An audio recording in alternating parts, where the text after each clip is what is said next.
students, how are you? I hope all are you okay. And रहते रहिए, सुरक्षित रहिए, मास्क पहन के बाहर निकलिए और बार-बार हैंड वॉश करते रहिए with using of sanitizer. Okay? Last class में I told you about factor of polynomial. Normal factor निकालना means किसी भी digit या फिर किसी भी variable means polynomial. It is also called as a polynomial with one term. ये term मतलब आप लोग जानते ही हो, जैसे 2x square, 2, 3x. This is called, these are called as a terms. If we will add middle of these two variables some plus sign या minus sign, that is called as a polynomial equation. This is the first term, this is the second term, and this is the third term. Means this polynomial equation is the third term polynomial equation. Okay? Now we have to read this. What is the topic is find the factors of a polynomial equation by splitting middle term. Middle term means कोई अगर polynomial equation दिया normally अगर 3 दिया है 3 terms का है तो middle में जो होगा अगर 3 दिया है तो मिडिल में नॉर्मल एक ही टर्म आएगा उसको स्प्लिट करके फैक्टर्स निकालना है ठीक है अब मैं सपोज आपसे पूछती हूं 4x इसका फैक्टर निकालना फैक्टर मतलब किसी भी डिजिट को स्प्लिट करना डिवाइड करना ऐसे 2 डिजिट में जिसको अगर हम मल्टीप्लाई करते हैं तो अगर हमें वही पहले वाला डिवाइडेड डिजिट मिल जाएगा जैसे यहाँ पे मैंने एग्जांपल के तौर पर आपको क्या है 4x ओके 4x को हम लोग क्या करते हैं इसका फैक्टर निकालते हैं इसको स्प्लिट करते हैं स्प्लिट करना जैसे हम लोग आपको पढ़े होंगे स्प्लिट करना जैसे आपको पहले पढ़ते होंगे क्या एलसीएम निकालना तो आप क्या करते हैं किसी का भी जैसे 4 का एलसीएम निकालना तो क्या आता है 4 किसके टेबल में आता है 2 के तो पहले क्या करते हैं छोटे डिजिट हम लोग क्या करते हैं ये डिवाइड होता है कि तो 1 से तो होता है लेकिन 1 के बाद किससे होता है 2 से तो क्या करेंगे 2 2 द 4 आगे 2 2 द 1 तो 4 का एलसीएम क्या आएगा 2 × 2 ठीक है इसको बोलेंगे फैक्टर ऑफ 4 2 × 2 मतलब इस 4 का फैक्टर हुआ अब 4x का वही 4 का हम लोग क्या पता है कि हम लोग को 2 × 2 होता है अब x ये वेरिएबल है अब यहाँ पे चेक करेंगे x का जो पावर है मतलब एक्सपोनेंट कितना है यहाँ पे कुछ नहीं है तो नॉर्मल इम्पैक्ट होगा अब 1 को हम स्प्लिट नहीं कर सकते उसको एज इट इज सिमिलर ले सकते हैं अगर एक सपोज यहाँ पे 2 होता तो इसको भी हम लोग स्प्लिट कर लेते क्या होगा x × x या फिर हम लोग नॉर्मली कैसे कर सकते हैं 2x × 2x तो 4x स्क्वायर का क्या हो गया फैक्टर 2x × 2x ये हो गया आपका सिंगल टर्म का अगर हमको 2 टर्म्स दिया है जैसे कि 2 टर्म्स में स्प्लिट करना जैसे आपको बता दूं 12x square plus 4x suppose ये 2 टर्म्स का पॉलिनोमियल इक्वेशन है ठीक है पॉलिनोमियल इक्वेशन जैसा आप जानते हो कि किसी भी एक्सप्रेशन को मैथमेटिकल एक्सप्रेशन को वेरिएबल और कांस्टेंट यूज करके लिखना वो पॉलिनोमियल इक्वेशन कहलाता है जिसमें मेनी टर्म्स होते हैं पॉली मतलब मेनी टर्म्स पॉलिनोमियल्स मतलब टर्म्स होता है ठीक है अब इस पॉलिनोमियल इक्वेशन में 2 टर्म्स हैं अब इसका फैक्टर निकालना वही आपको फैक्टर मतलब जैसे क्या करते हैं 12 और 4 का एलसीएम लेंगे ठीक है अब सबसे पहले क्या करते हैं टेबल आप लोग नॉर्मली टेबल जानते होंगे 10th क्लास में आप लोग तो नॉर्मली टेबल पे जानते ही होंगे अब तो 25 तक तो आप लोगों को पता ही होगा अब एलसीएम जब निकालते हैं तो हम लोग सबसे पहले डिजिट कोई भी डिजिट 1 से तो मल्टीप्लाई होता है इसके अलावा हम लोग चेक करते हैं 12 और 4 इससे किसके टेबल में आता है 2 से ठीक 2 6 या 12 2 2 या 4 अगर फिर जाकर डिवाइड किससे होगा मतलब उस टेबल में आए तो 2 3 या 6 2 1 2, फिर यहाँ पे 3 है तो 3 से डिवाइड होगा, तो इस 3 के टेबल में नहीं आएगा, 3 1 3, तो 12 और 4, इसका एलसीएम कितना आएगा, 2 मल्टीप्लाई 3 ये आएगा। अब इसका फैक्टर निकालना, अब ये बताइए 12 और 4 दोनों में कॉमन कुछ आप लोग को दिख रहा है, 4 के टेबल में क्या आता है, 12 भी 4 के टेबल में आता है, तो हम इसको स्प्लिट कर सकते हैं, इसको नॉर्मल किससे करें, 4 3 12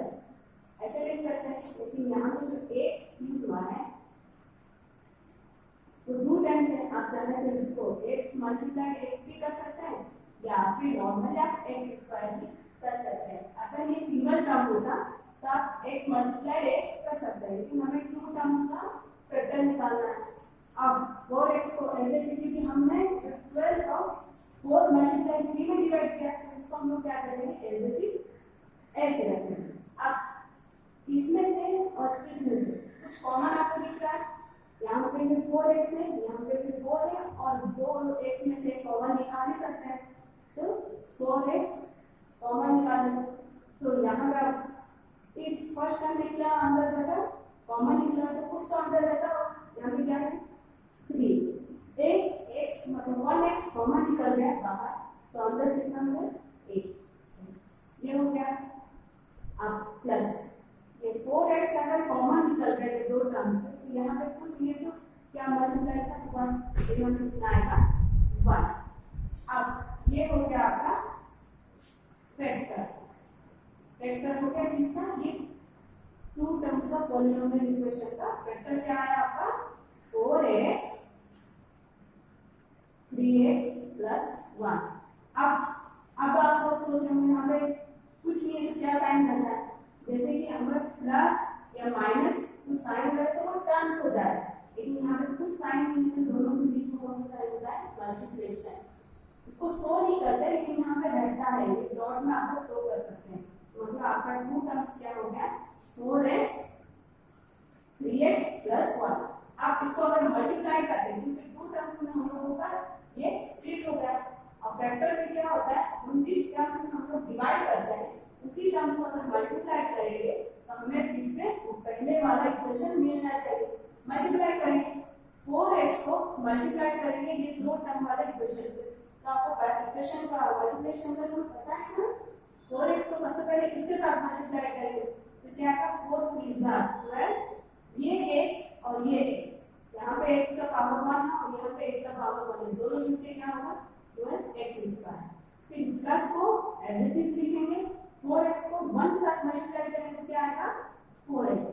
ये हो गया, ठीक है। मतलब फैक्टर मतलब हमें 2x से डिजिट या फिर टर्म्स में डिवाइड करना है, जिसको अगर हम मल्टीप्लाई करते हैं तो पहले वाला इक्वेशन हमें मिलना चाहिए, ये हो गया नॉर्मल। अब कुछ एग्जांपल में देख लीजिए,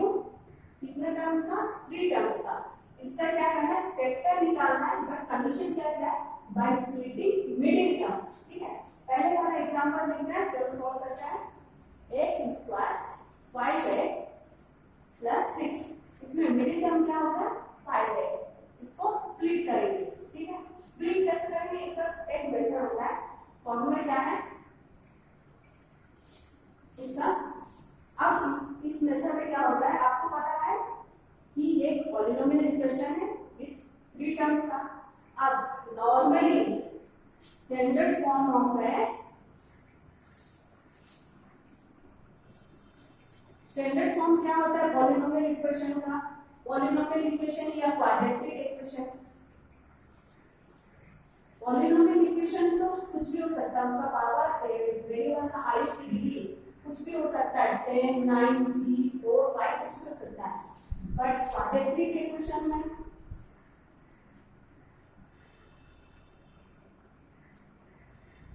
क्वाड्रेटिक इक्वेशन का नॉर्मल स्टैंडर्ड फॉर्म क्या होता है, ax square plus bx plus c, ये होता है नॉर्मली क्वाड्रेटिक इक्वेशन या फिर we can say polynomial equation, क्योंकि पॉलिनोमियल इक्वेशन का फॉर्म ही यही है कि जिसमें वेरिएबल का यूज हुआ उसका एक्सपोनेंट या डिग्री क्या होना चाहिए। इसमें यहाँ पे हम लोगों का देखिए ax स्क्वायर प्लस bx और c, इसमें जो वेरिएबल इंक्लूड हुआ है वो x है, x का जो डिग्री है 2 वो होल और पॉजिटिव नंबर है, तो it can present the polynomial equation. और क्वाड्रेटिक इक्वेशन का स्टैंडर्ड फॉर्म ये होता है x square plus bx plus c, ये हो गया। अब इसको और इस इक्वेशन को क्या करेंगे हम लोग, कंपेयर करेंगे, ठीक है, कंपेयर करेंगे। अब कंपेयर में क्या होगा, x स्क्वायर की जगह क्या होगा हम लोगों का x स्क्वायर, bx की जगह क्या होगा हम लोगों का 5x, और c जो कि कांस्टेंट वैल्यू है, c की जगह यहाँ क्या है 6, ये हो गया। अब इसको सॉल्व करने का तरीका,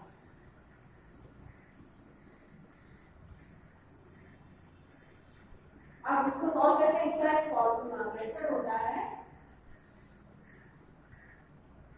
क्या क्या, sum of middle term equal to product of first and last term. Product मतलब मल्टीप्लिकेशन करना, सम मतलब मिडिल टर्म मतलब जैसे 5x equal to product of first and last term. अब फर्स्ट एंड लास्ट टर्म ये हुआ आपका फर्स्ट टर्म, ये सेकंड मिडिल टर्म, ये हुआ आपका लास्ट टर्म, इन दोनों का क्या होना चाहिए प्रोडक्ट। अब 6 मल्टीप्लाई x, ये दोनों, अब ये दोनों मतलब इसको ऐसे स्प्लिट करो कि इसके इक्वल आना चाहिए, ठीक है। अब इसका फॉर्मूला क्या होता है, जैसे इसमें क्या करते हैं, सबसे पहले a मल्टीप्लाई c करते हैं, a मल्टीप्लाई c मतलब कांस्टेंट को फर्स्ट टर्म के साथ मल्टीप्लाई करें। अगर ये फॉर्मूला निकालना है अप्लाई करना तो सबसे पहले प्रोडक्ट निकालना पड़ेगा, a multiply c means c x6 को x स्क्वायर के साथ मल्टीप्लाई करेंगे तो कितना आएगा हम लोगों का 6x स्क्वायर, क्या आ गया। अब इसका शॉर्ट ट्रिक ये होता है, जो भी इसमें जो कांस्टेंट वैल्यू रहता है न्यूमेरिक वैल्यू, उसका क्या करना आप लोग एलसीएम निकालना, ठीक है। एलसीएम निकालते हैं 6 का क्या आएगा, सबसे पहले 2 से डिवाइड करेंगे, 2 पे टेबल में आता है तो सबसे पहले 2 से डिवाइड करते हैं, 2 3 का 6, अब 3 1 का 3, तो 6 हम लोगों का फैक्टर क्या आ गया 2 और 3, ये हो गया। अब चेक करते हैं ये हमने जो 2 न्यूमेरिक वैल्यू आया इसको हम लोग सम, क्योंकि यहाँ पे लिखा है सम ऑफ मिडिल टर्म, मतलब ये 2 टर्म्स को अगर हम लोग 2 और 3 को सम करने से क्या हमें फाइव मिलेगा, चेक करते हैं 2 + 3 5 आ रहा है। अब यहाँ पे हम लोग 2x मल्टीप्लाई 3x करेंगे तो हम लोग क्या 6x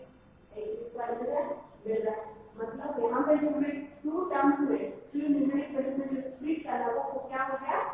2 और 3,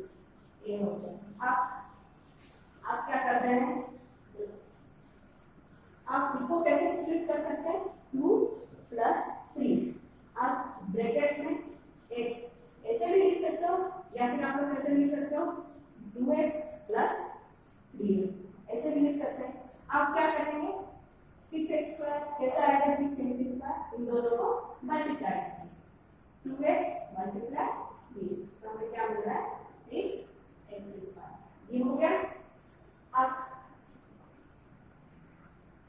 इसको सॉल्व करते हैं, x स्क्वायर 5x की जगह क्या लिख सकते हैं 2x + 3x। अब 6 को क्योंकि हमें स्प्लिट किसको करना है सिर्फ मिडिल टर्म, तो हम 6 को एज इट इज ऐसे लिखेंगे। मैंने यहाँ पे आपको समझाने के लिए लिखा है, इसको नोट मत करिए, आप नोट कर सकते हैं लेकिन आंसर को जब सॉल्व करेंगे उसमें मत करिएगा। अब यहाँ पे 2x + 3x हो गया, इसको आप जब हम 8 के 3 कितने टर्म का इक्वेशन बना x स्क्वायर 1 टर्म, ये 2 टर्म 3 4 टर्म हुआ तो हम इस पेयर बना सकते हैं, 2 2 का पेयर बनेगा, पेयर मतलब जोड़ा वाला,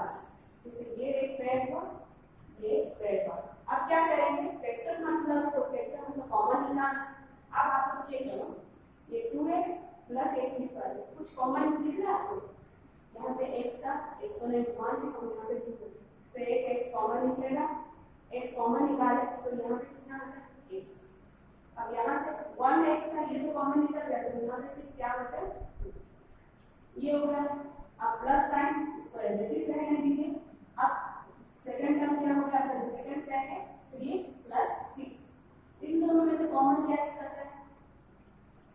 3, 3 के टेबल में आता है 3 और 6 भी 3 के टेबल में आता है, तो 3 कॉमन निकलेगा, 3 1 3 3 2 6, यानी 3 कॉमन निकाले तो यहाँ पे क्या बचा। अब मैंने यहाँ पे x निकाला था, यहाँ पे x नहीं, जैसे इस टर्म में ये देखिए दोनों पैर है, सिर्फ इसमें ही x है, इसमें x नहीं है, तो ये दोनों में से कॉमन x नहीं निकाला, नहीं निकलेगा, तो मैंने क्या किया 3 को कॉमन निकाला। अब यहाँ पे क्या बचा x बचा। अब 3 1 3 3 2 6, कितना होगा x प्लस 2। अब यहाँ पे भी पेड़ बनाएंगे, इन दोनों में से कॉमन क्या निकल रहा है x प्लस 2, कॉमन निकल यहाँ पे भी इस पेड़ में भी x प्लस 2 है, इस पेड़ में भी x प्लस 2 है, दोनों में से कॉमन निकाल दे। अब क्या बचा इसमें x, अब इसमें क्या बचा, इन दोनों में से कॉमन मतलब क्या निकाले x प्लस 2 कॉमन निकला, मतलब ये दोनों में से x प्लस 2 कॉमन निकल गया, तो यहाँ पे क्या बचा x, ये प्लस साइन रहेगा, फिर यहाँ पे क्या बचा उस मतलब टर्म में, मतलब ये जैसा आप लोग कंफ्यूज मत हुए, ये एक पेड़ हुआ मतलब टर्म हुआ, ये एक टर्म हुआ, इस दोनों टर्म में कॉमन क्या है, ये आपका x प्लस 2 कॉमन है, मैंने एक x प्लस 2 को कॉमन निकाल दिया, दोनों में से कॉमन निकालना मतलब दोनों में से निकल गया, ठीक है। अब इसमें क्या बचा सिर्फ x बचा,